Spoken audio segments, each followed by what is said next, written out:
Okay, so some of you saw on Instagram and also on my community post about tornado and wanted to know the story, so I'm going to tell you.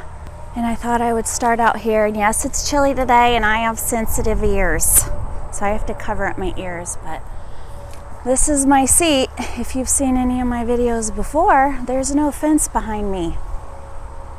That's because my neighbor's fence had large patches blown over also in this storm. So the entire landscape of our yard looks different right now, and of several in our neighborhood. So I don't know if I'll stay out here for the whole story. It's kind of windy, but I wanted to show you this fence behind me. So where do we begin? We knew severe weather was coming. It was severe weather warning, severe weather watch, I don't know what it was. So that's pretty much all it was. And you know how you scope it out all day and figure out, well, what time is it going to be here? Oh my goodness, I got to get inside. What time is it going to be here? We knew it was going to be coming in the middle of the night. So we still weren't worried though. Hey Bella. There's my goat dog on the table. Are you going to sit out here while I tell the story? Tell him how you were scared. You were scared, weren't you? So it was severe weather. Like I said, I can't remember if it was watch or warning. We went to bed. I couldn't fall asleep because, when you know a big thunderstorm's coming, you don't want to be woke up in the middle of the night by claps of thunder and everything. So I just figured I wasn't going to sleep much. So I was just watching TV. The lightning outside was crazy.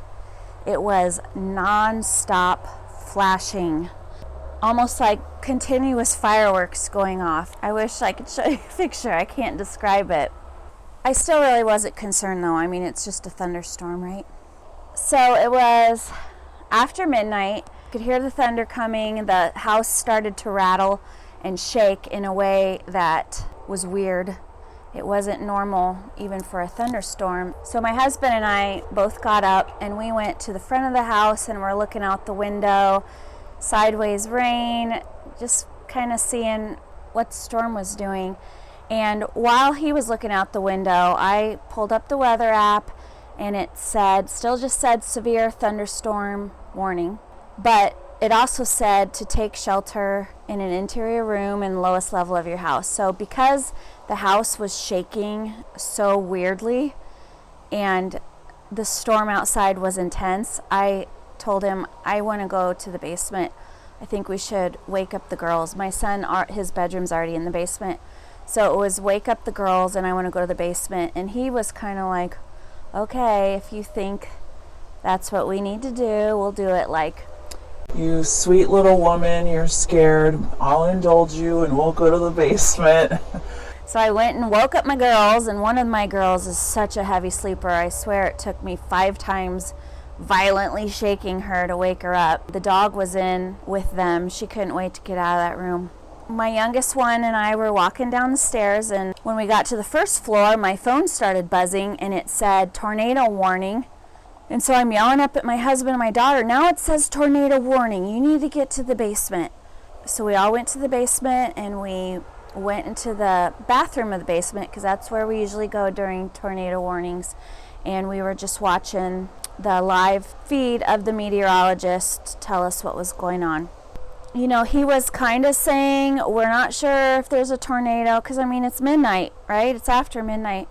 It's dark. How do they really know if there's a tornado? You can't see one. But he was looking at the radar and explaining what he was seeing, explaining the hook. So that was an interesting thing. I did finally understand what to look for on a radar when a tornado is forming. Finally understood that, and I'll tell you about that in case you're curious. I'll tell you about that later. The radio was telling us that this storm was headed towards one of my brothers who lived about 20 minutes away. They got tennis ball size hail.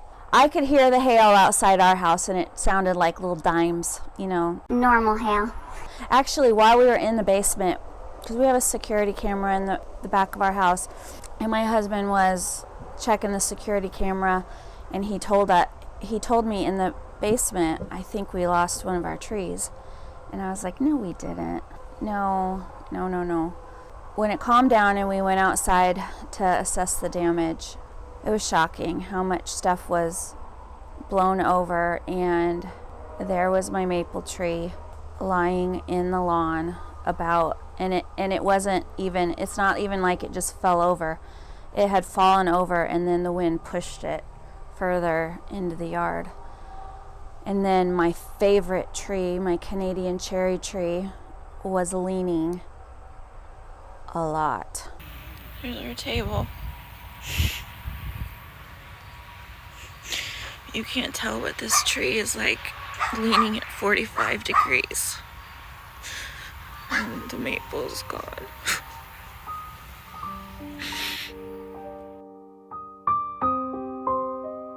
I was shocked, and so we were just going around assessing. My patio table was flipped over, that top of it was all shattered.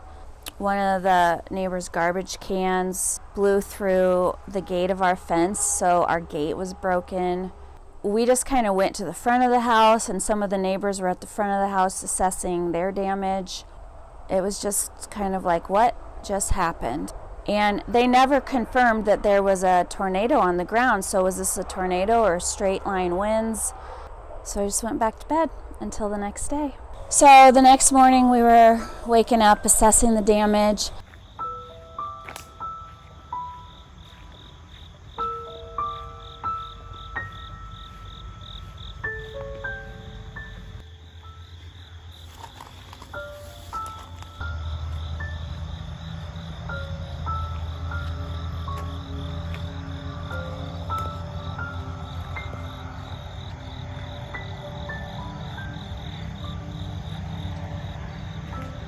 I have no idea if this grill is still going to work.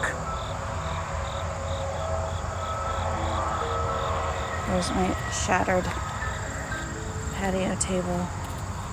All the tiles. It's too heavy for me to lift by myself, but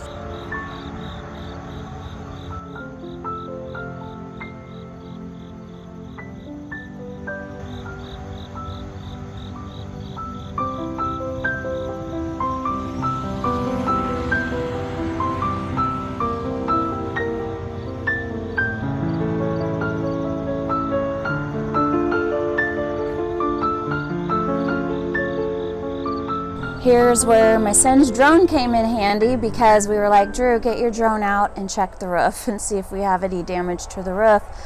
My parents live close by. He flew the drone over the neighborhood too, because I'm like, I wanted to know what other damage there was, and that drone gets pretty awesome footage. Drew's flying the drone to see what's damaged in the neighborhood. He found my umbrella across the street.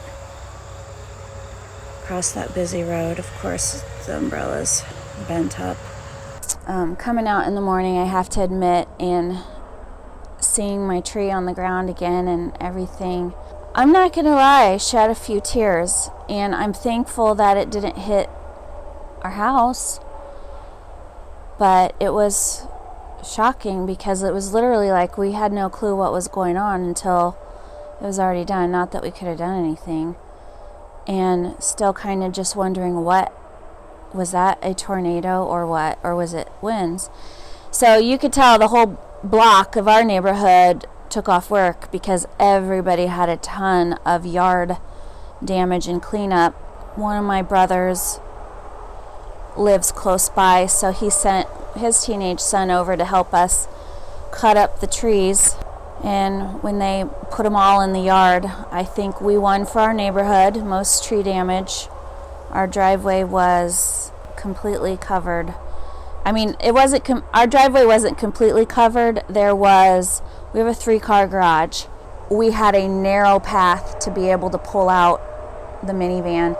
And every time, until the city came and picked up all of the tree damage. Every time we pulled the minivan out, we were going slow, trying not to scrape the cars. But that's how much of our driveway was covered with trees, tree damage. I'm gonna come inside now because I'm getting chilly. And I'm cooking lunch, so I gotta listen for my buzzer. But very thankful it didn't hit our house. You know, we didn't lose property, we didn't lose memories, we didn't lose computers, we didn't lose pictures. We had just lost trees. But like I told some of my friends, it's weird. Now, my husband and I are into landscaping. I mean, if you've seen some of my videos where I've been outside, I'm very proud of the landscaping that we have. We wanted our yard to feel like somewhat of a sanctuary. So if we couldn't go on vacation, like our backyard would feel like a vacation. Because we built our house, so we picked out the trees to landscape our yard. We planted those trees. We watered those trees. We grew those trees. It's like losing a pet. I told people, you know, when we lost our first dog, I didn't cry as much with the trees as I did when I lost my dog. But in a way, it's still kind of like losing a pet, because I have gone in emotional waves over these trees. Like, I'll be fine, and then, you know, all of a sudden I'll just look outside and I'll start getting teary-eyed and a little choked up. Like, I don't want to look at it right now. I don't like change very much. So I told my husband, as long as we replant the exact same trees, I think I'll be okay.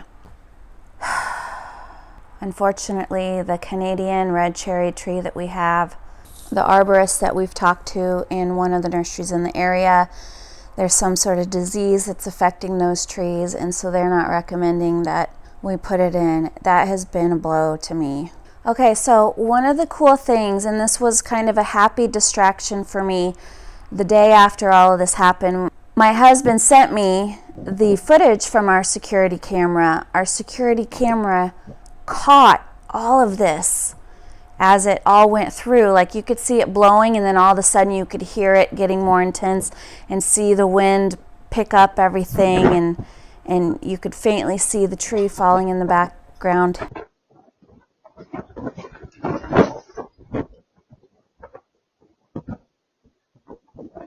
Our grill very gently moving towards the fire pit. I thought this was cool to see, because when I saw my grill in the fire pit, I was like, that is a really nice grill to just be destroyed. And you know, homeowners insurance will cover property even outside. It'll cover tree removal, our patio damage, patio furniture damage, the grill, you know, the gate. It'll cover property. It won't replace trees, but there's a deductible, and we didn't have enough damage that it was going to be worth it to turn anything into insurance, because the damage was about what our deductible is. So this is all going to come out of pocket, right? But when I saw the footage and saw how gently the grill came over and was just like gently placed into the fire pit, okay, maybe the grill's not broken. And then my husband tried it, and it's not, so that's good. And then, you know, the patio table, my mom was like, oh, you could probably repair that. No, I'm not going to do a DIY project. But if I was really tight on money where I couldn't get another patio table, but none of the chairs were damaged. So at first I was thinking, I got to get a whole new patio set. But then later I was like, no, I don't. You can just go buy a table. So that was a blessing. I hated the umbrella that I had, so did not care that that got destroyed at all. I actually had a much nicer umbrella outside, and I broke it this summer. That's another story. But we found this umbrella on clearance, and it was only $30. We only used it once, and I remember putting it up going, it's not as big as my old umbrella. It's not as nice. Like, it was low quality. So when that flew away, I was like, okay, good. Now I have a reason to get a better umbrella, because I want a higher quality umbrella. And now I'm going to have to really get a high quality umbrella, because I don't got any shade on my patio. So I decided to go back to the live feed that night, because now that I had this video camera footage, it was like, cool, this happened. Okay, we know what time this happened. This happened at 12:31.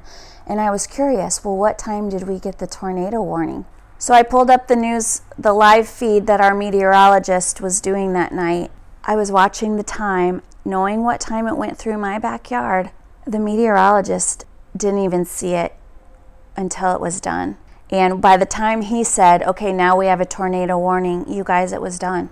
When they went back, because they did finally assess the damage that day and determine that it was a tornado. It was a small one, but some other people in our neighborhood had some roof damage and had some boards go through their roof. Mostly it was tree damage with some minor home damage. So they determined it was the tornado. The town sirens never went off. We didn't get the tornado warning even from the weather channels and the weather apps until it was already done. So you guys, it was just like the movie Twister with Helen Hunt and Bill Paxton, is that the male actor? Where Helen Hunt's saying, we got to figure out how these tornadoes work because it just happens and there's no warning and people don't have enough time to get to their basement. And I always found that curious because I had been in several tornado warnings where I've been in the basement and the tornado's been far, far away, and I've never experienced a tornado this close before, but it was true. Like, it was already going by my house, no sirens, no warning, we had no clue what was going on. Praise the Lord, it was a small tornado and not a monster. I do have another tornado story that happened when my youngest was a baby. So I should say I have been near another tornado that was completely frightening. So I am actually really thankful that it was so small, but also that there were no sirens or warnings because I wasn't scared. I was pretty calm and able to calm my 9-year-old down because she was a little bit concerned.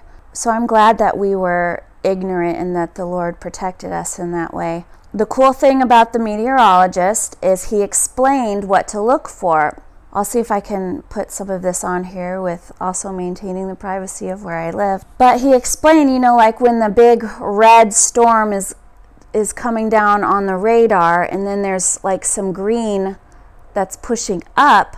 When your storm, what's pushing up is creating like this a little pocket into the red, and then if it starts to create the hook. And he described that very well. So when I went back, now by that time that we were watching it, it was already done in our area. But when I went back to the live feed, felt like a little investigative reporter.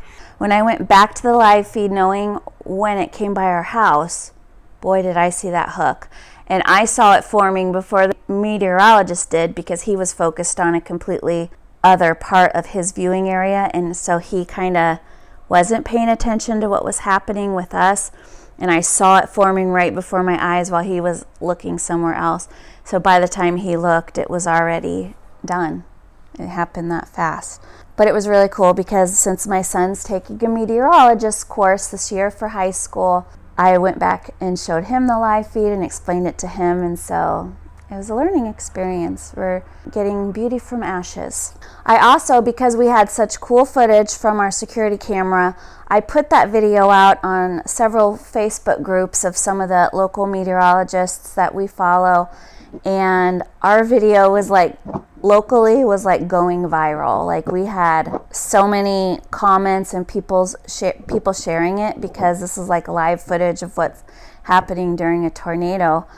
And we even had the National Weather Service contact us asking me for the video because when I told them the location of our home, because their estimates for what size tornado this was and everything was only preliminary, but they thought maybe from my video they could assess wind speeds and all that.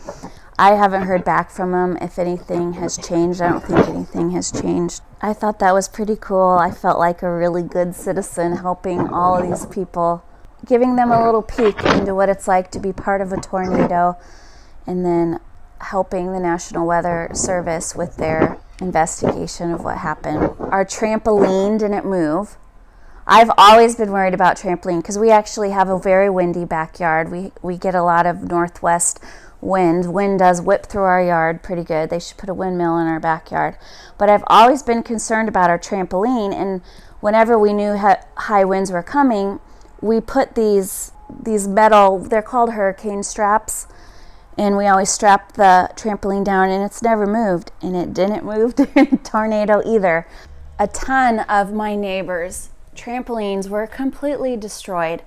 Some of them flying across yards, bent up, just destroyed. But ours, apparently the hurricane straps work. So little blessings like that. This is my yard now. It's the gate that had the garbage can through it. We've got it bungee corded so the dog can't get out. I'm really thankful, truly, that these chairs, not only the trampoline, but the chairs and my swing were not damaged, because this is my favorite part of the yard, even though the Canadian cherry was my favorite tree. And this is all bare now, with nothing here. So I was trying to get my husband to say, you know, how about instead of putting a tree here, why don't we extend the concrete pad and get a hot tub? He wasn't going for it. A little bit out of our price range. I didn't realize how expensive they were, but when the arborist came out, he said our tree fell over because it was actually planted too low. Because this tree right here is also a maple, and it did fine. That's the kind of other blessing of of that storm, was the way that we planted all of our trees. None of them would fall into our house. So that part was kind of cool. They will all fall away from the house. I think the most amazing thing about all of this, and really with any major weather event, because I always think about just how powerful God is. There's nothing anybody could have done to stop this. Just like the hurricanes that are coming, you can't do anything to control these things, and it really just displays God's power and his sovereignty. And this took no energy for him. He doesn't have to conjure up spells or anything. He speaks it and it happens. He's in total control of his creation. You know that story when Jesus was on the ship with the disciples and they were so scared during the storm? Jesus was sleeping. He wasn't worried. The disciples were like, "We're gonna die.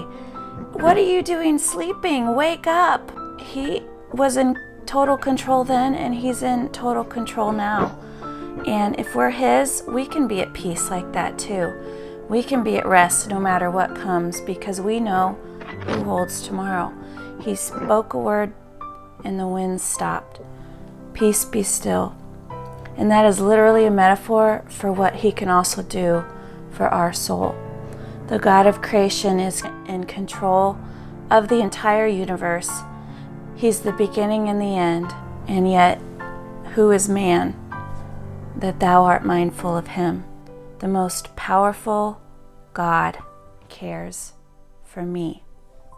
Thanks again for your support, and until next time, bye.